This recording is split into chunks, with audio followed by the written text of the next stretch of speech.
Hmm.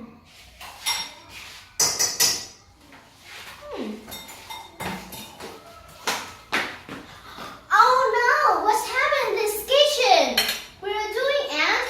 Shh, Tom, I'm preparing a surprise for Mom and Dad.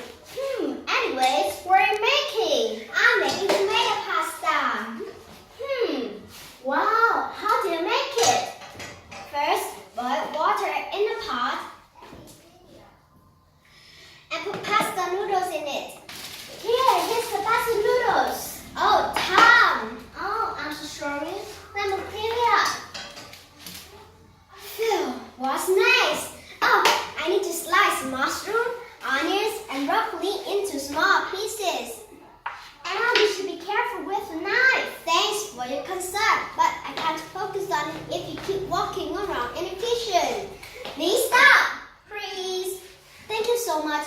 Now I need to stir fry vegetables. And until when do I have to be like this?